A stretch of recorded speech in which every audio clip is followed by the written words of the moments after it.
Hi guys, welcome back to my channel. వర్షం అయితే ఫుల్గా వస్తుందండి. వర్షం రాగానే మనకైతే గుర్తుకొచ్చేది వేడి వేడి మిర్చి బజ్జీనే కదా. సో నేనైతే ఇంట్లో అయితే ప్రిపేర్ చేస్తున్నాను, అదేంటో చూపిస్తాను, చూసేయండి. సో బజ్జీలు ఎలా చేయాలో ఇక్కడైతే చూపిస్తాను చూడండి. ఇక్కడైతే మిర్చి తీసుకొని మంచిగా నీట్గా అయితే క్లీన్ చేసుకోవాలి. అక్కడ మధ్య నుంచి కట్ చేసుకొని దాంట్లో ఉన్న గింజలంతా నీట్గా తీసుకోవాలండి. ఆ గింజలు ఉంటే కొంచెం కారంగా ఉంటుంది, తినబుద్ధి కాదు, అందుకనేసి ఆ మొత్తం తీసేసి ఇక్కడైతే ఒక కప్పు నింపుగా అయితే శనగపిండి తీసుకున్నాను. దాంట్లో టేస్ట్కి తగ్గట్టుగా సాల్ట్, కొంచెం వంట సోడా, కొంచెం ఏమో వామ వేసుకున్నానండి. అది మొత్తం వేసుకున్న తర్వాత మంచిగా కలుపుకోవాలి, వాటర్ యాడ్ చేయకముందే. కలుపుకున్న తర్వాత వామ అయితే మీ ఆప్షనల్ పూర్తిగా. నేనైతే కొంచెం మంచిగా జీర్ణం అవుతుంది కదా అనేసి అయితే నేను వేసుకున్నాను. సో వేసుకోవచ్చు, వేసుకోకపోవచ్చు, మీ ఆప్షనల్ అదైతే. ఇవి వేసుకొని మంచి నీట్గా కొన్ని వాటర్ యాడ్ చేసుకుంటూ పిండిని అయితే మంచిగా కలుపుకోవాలండి. సో మరీ అంటే లూజ్గా కలుపుకుంటే మనకు పిండి అనేది మంచిగా లేకపోతే మనకు బజ్జీలు అనేది అస్సలు మంచిగా రావండి. మనం ఇక్కడే జాగ్రత్తగా కలుపుకోవాలి. సో ఇక్కడ మంచిగా నేను ఎట్లా చూపిస్తున్నాను వీడియోగా అలా కలుపుకొని నీట్గా ఇక్కడ చూడండి పిండికి ఎలా పట్టుకుంటుందో మిర్చికి ఇలా పట్టుకోవాలి. సో ఇలా ఈ క్వాంటిటీలో మాత్రం కలుపుకొని కొంచెం 5 మినిట్స్ అయితే వదిలేయండి. తర్వాత అయితే ఒక బ్యాన్ని పెట్టుకొని స్టవ్ మీద ఆయిల్ అయితే డీప్ ఫ్రైకి సరిపడా ఆయిల్ అయితే పెట్టుకోండి. సో ఆయిల్ కొంచెం హీట్ అవ్వాలండి. కొంచెం హీట్ అవుతూనే ఎక్కువ హీట్ అయిన తర్వాతనే బజ్జీలు అయితే వేసుకోండి. సో చూడండి ఎంత మంచిగా వస్తున్నాయో బజ్జీలు అయితే.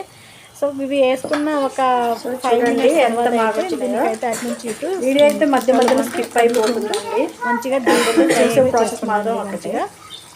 సో చూడండి ఎలా కలర్ఫుల్ ఉందో. బయట ఎట్లా చేస్తున్నాను ఎందుకంటే నేను తిన్న తర్వాతనే వీడియో అయితే అప్లోడ్ చేస్తున్నాను, అందుకే చెప్తున్నాను. సో వర్షం వస్తే మనకి ఏదో ఒకటి వేడిగా తినాలనిపిస్తుంది. అందుకే నేనైతే ఇంట్లోనే ప్రిపేర్ చేశాను బజ్జీలు. సో సూపర్ టేస్టీ వచ్చింది. మా ఇంట్లో అయితే మా ఇంటికి ఫుల్ నచ్చేసింది. సో దీని కాంబినేషన్ అయితే మేమైతే పల్లీల చట్నీ తిన్నాము. ఆ వీడియో అయితే స్కిప్ అయిపోయింది, లేదు ఫైనల్గా అయితే మొత్తం తీసుకున్నాను. ఇక్కడ ఏంటంటే మనకు బజ్జీలు రౌండ్ మంచిగా రావాలంటే మనకు పెద్ద గ్లాస్ దాంట్లో పెట్టుకుంటే మనకు షేప్ అనేది మంచిగా వస్తుంది, బాగా నీట్గా వస్తుంది. మీరు ఇలా చేసుకోండి, మీకు ఎవరికైనా హెవీగా ఉంటుంది. కానీ లోపల వేసే దగ్గర అయితే చాలా జాగ్రత్తగా వేసుకోండి. ఎందుకంటే మళ్ళీ ఆయిల్ అంతా వేడిగా ఉంటుంది కదా, పైన పడిపోయింది అనుకో మళ్ళీ మొత్తం బొగ్గుల్లాగా అలా వచ్చేస్తుంది. చూడండి బజ్జీలు ఉండేటప్పుడు చాలా జాగ్రత్తగా చేసుకోవాలి. సో ఇక్కడైతే చూడండి ఎంత మంచిగా వస్తున్నాయో బజ్జీలు అయితే. చాలా సింపుల్గా అండి. మీకు ఎప్పుడైనా ఇంట్లో పెట్టుకుంటే అసలు అంటే బజ్జీ మంచిగా బయట చూడండి అంటారు. సో ఇది అయితే ఫాలో చేయండి. చాలా మంచిగా అయితే వస్తాయి బజ్జీలు అయితే. చూడండి మీరే చూడొచ్చు ఎంత మంచిగా వస్తున్నాయో. సో వీడియో అయితే వీళ్ళు మా పాప తీసింది, అటు ఇటు జాగ్రత్తగా చేయండి. ఎందుకంటే చూడండి మనకు ఆయిల్ ఇంత మంచిగా వస్తుంది, చాలా టేస్ట్గా ఉందండి. మంచిగా ఫ్రై చేసుకొని తినేస్తే మంచి బజ్జీలు.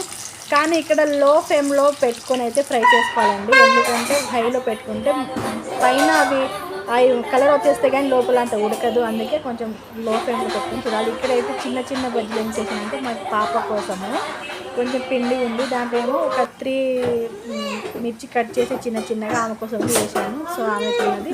ఫైనల్గా అయితే ఇదండి, చాలా మంచిగా వచ్చింది. సో మీరు ట్రై చేయండి, ఎలా ఉంది కామెంట్ చేయండి. Thank you all, bye.